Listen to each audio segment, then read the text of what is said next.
Hi, this is Ben Hart for BitcoinInstitute.net.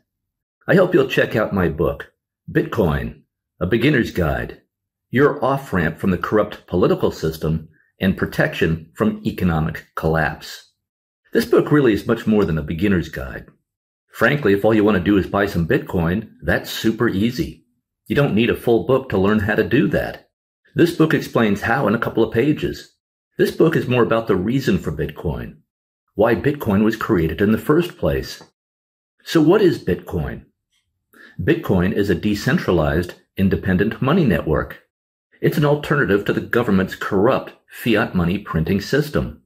Bitcoin separates money from the government. How does it do this?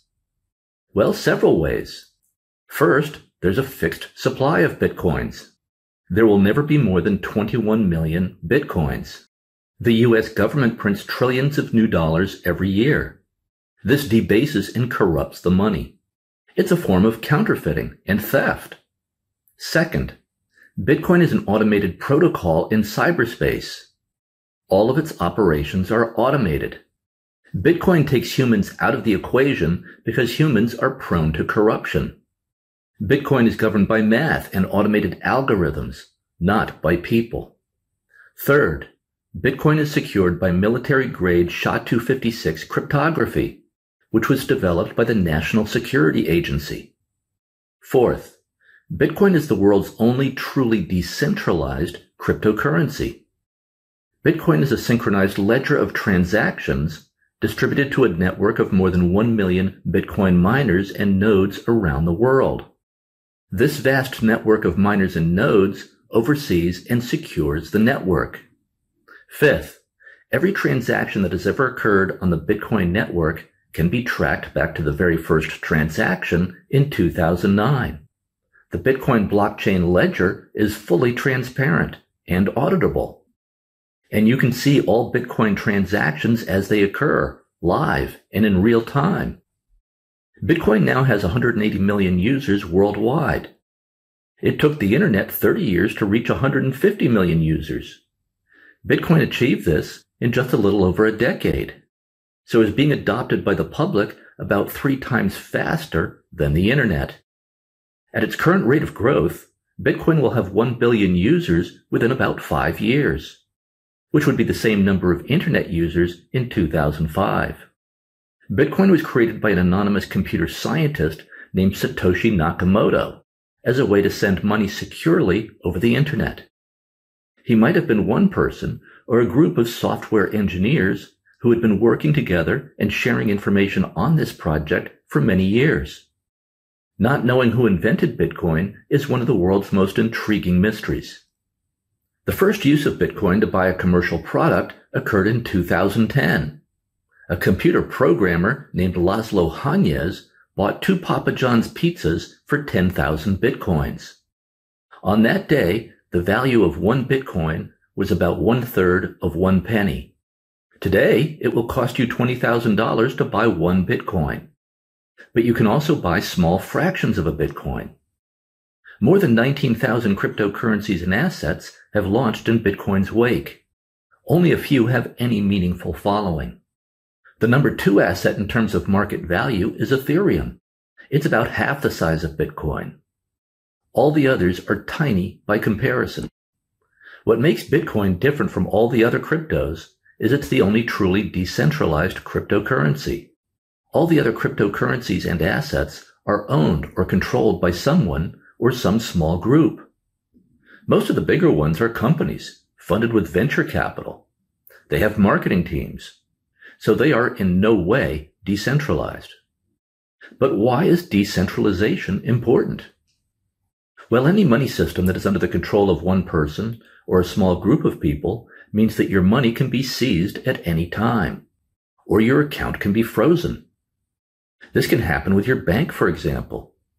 With your bank, the IRS can grab your money at any time. The IRS doesn't need a court order to get your money. It just needs to push a button. Poof, your money is gone. If you're in a civil lawsuit, your bank account can be frozen with a court order until the lawsuit is over. This happens all the time. This can't happen with Bitcoin. Because Bitcoin is not located on a central server. Bitcoin is not owned or controlled by anyone or any small group of people. Bitcoin is a synchronized ledger of transactions distributed on more than 1 million computers around the world.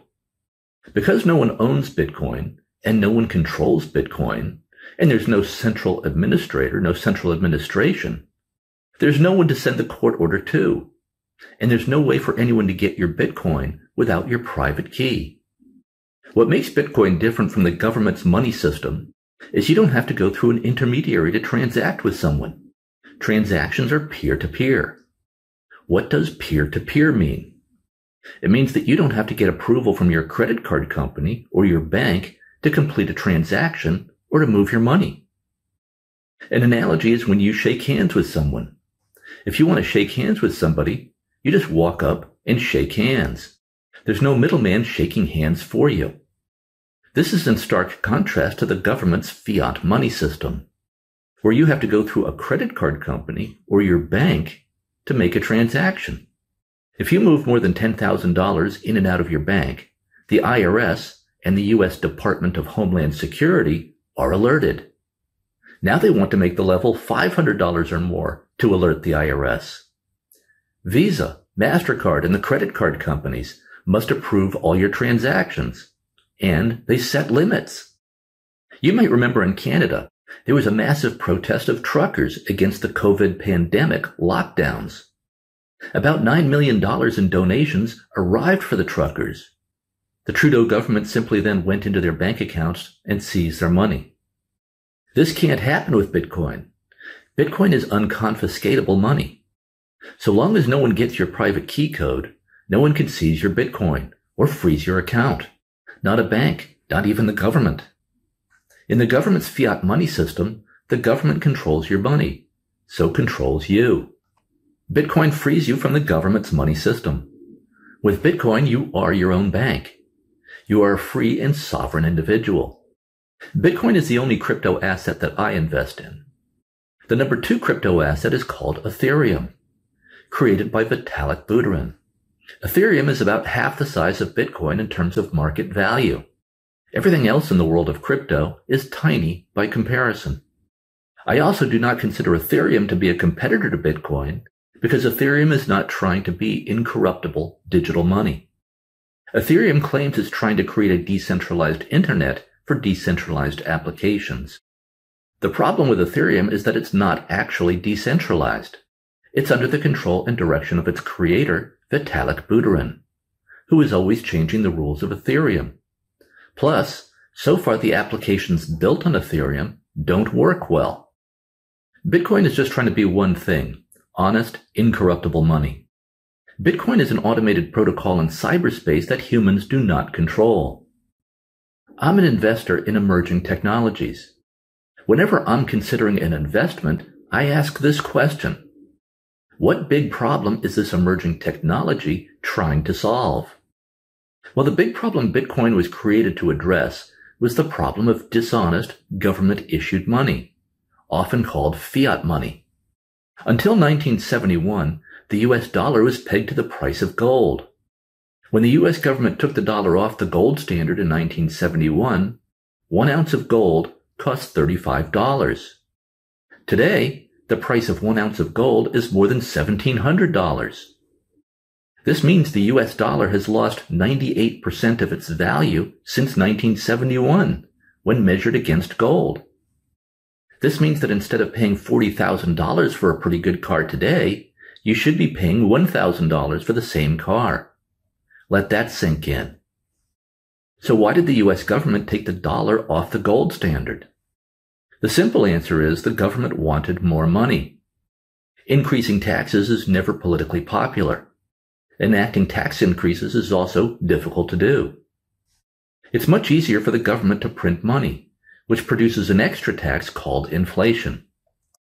Today, the official inflation rate that the government reports is around 8 or 9% per year. So think of this as an extra 8 or 9% tax on your money, an extra tax that was never passed by Congress. If we think of money as representing your labor and your time, this means the US government has stolen 98% of what citizens were paid for their work since America abandoned the gold standard in 1971. But you might counter, America appears to be much wealthier today and living better overall than in 1971. So perhaps it's good we went off the gold standard. Perhaps all this money printing has been positive. Maybe this new economics is correct. It is true that Americans today are living better overall than in 1971, at least in some ways. But it's not because we went off the gold standard. It's because of advances in technology, science, and overall human progress. This debasement of the money is also why it's become almost impossible to retire today. Before 1971, retirement at age 65 was considered normal. It was what people expected. They could then live off the 4% interest generated by their savings. We can't do that anymore because we have no idea what it will cost to live in a few years. If you have $5 million saved up for retirement, that probably sounds really good. But how much will this be worth in 10 years or in 20 years? So then what people feel that they have to do is take big risks with their investments and hope for 20% annual returns from the stock market. This keeps you slightly ahead of inflation. This creates asset bubbles and a boom and bust economy. So we saw the tech bubble and crash in 2000, the financial collapse in 2008, and now we're in the midst of a recession with the highest inflation rates that we've seen in more than 40 years. If the government were still calculating the inflation rate the same way it was in 1980, true inflation is running about 5 points higher than the official number that the government reports today. The government is always changing the way it calculates the official inflation rate, and it does this because the government wants to keep the cost of living increases for Social Security benefits lower than the true inflation rate. Also, the free market no longer sets interest rates. The government sets interest rates. The national debt is now $32 trillion, rapidly heading to $100 trillion. The government wants to continue paying 2% interest on the national debt, not 12 or 15%, which is what the interest rate would be if the free market were still in operation. If the interest rate the government pays on the national debt even rises a few percentage points, the entire federal budget would be interest payments on the national debt. There would be no money left for national defense, roads, Social Security, law enforcement, and the things that we want government to do. So the government has to keep interest rates artificially low and has to continue to print more and more money at faster and faster speeds just to stay ahead of the snowballing national debt.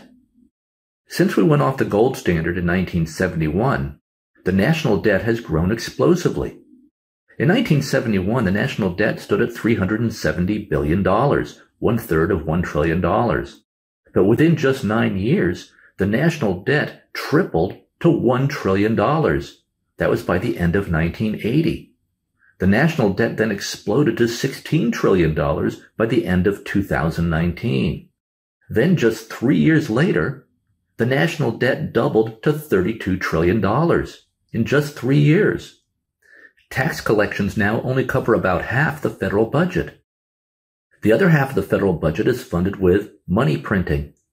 If you and I print money, we go to prison for a very long time for counterfeiting, which is theft. But the U.S. government prints trillions and trillions of new dollars every year. Every baby born in America today now owes $610,000 on the national debt, and the bill is rising. Obviously, this will never be repaid. The only way the government can stay ahead of this massively growing snowball of debt is to keep printing more and more money at faster and faster speeds. So this is a massive Ponzi scheme that the government is running. It's a criminal enterprise. And it's only a matter of time before this Ponzi scheme that we call the U.S. economy implodes into a black hole of debt. This is the problem Bitcoin was created to solve. These brilliant computer scientists in the early 2000s found a way to take control of the money away from humans, away from the government, because humans are prone to corruption. For many years, these computer scientists worked to create a decentralized digital money system that is automated and governed by a fixed set of rules. The most important rule being, there will never be more than 21 million bitcoins. Bitcoin's operations are governed by math and automated algorithms. The rules of this money system will never change. Won't change next month. Won't change next year. Won't change for 1,000 years. Can't change. The protocol is locked in.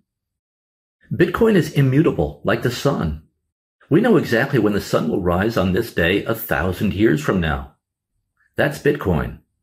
That's what honest money is supposed to be. What makes Bitcoin work is its ingenious structure. Bitcoin is way more secure than Fort Knox.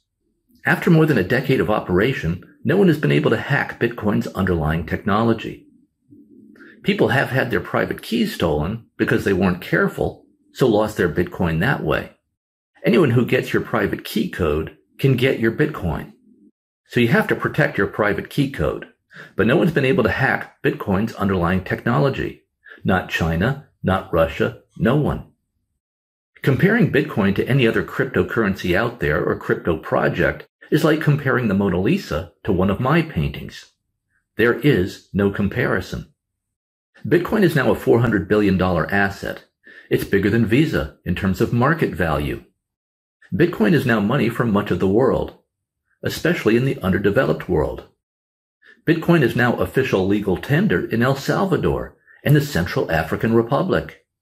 Bitcoin is on a path to becoming legal tender in many countries. Bitcoin is now the preferred currency in much of Africa, Latin America, and Asia. Bitcoin is being adopted most rapidly in countries that have 100% and 1,000% inflation rates and collapsed political systems. Bitcoin allows you to transact with people all over the world at lightning speed with a few keystrokes on your phone.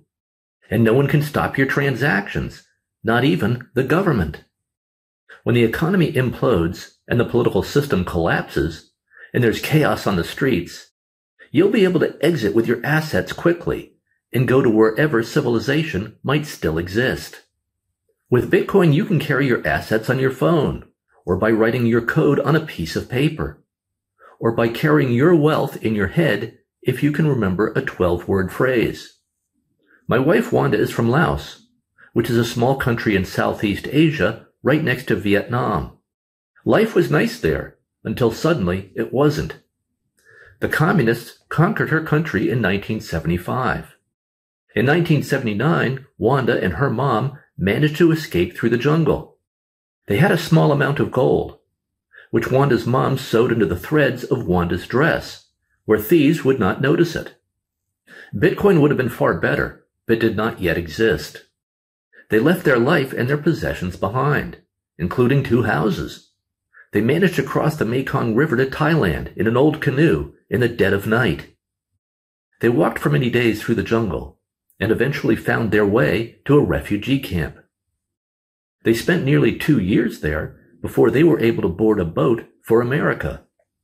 Wanda arrived in America at the age of 15 with 2 dresses and 1 pair of sandals. Wanda really understands the value of Bitcoin. Civilization is fragile. It can collapse at any moment. Bitcoin is your insurance against economic and political system collapse. It's also your off-ramp from the push-button totalitarianism that big tech is making possible. I hope you'll check out my book to learn the amazing story of Bitcoin and why everyone should own at least some Bitcoin as insurance for when all hell breaks loose and you need to move quickly. That's what Bitcoin is for. If you like this video and find the information helpful, please hit the like button and subscribe to my channel. I'm now posting regular Bitcoin video content here and on all the major platforms. And if you'd like to stay in touch with me and Wanda, I encourage you to head on over to bitcoininstitute.net and subscribe to my Bitcoin weekly report. It's free. You can also follow me on Twitter. I've posted all the relevant links below. Thanks for tuning in. I'll see you soon.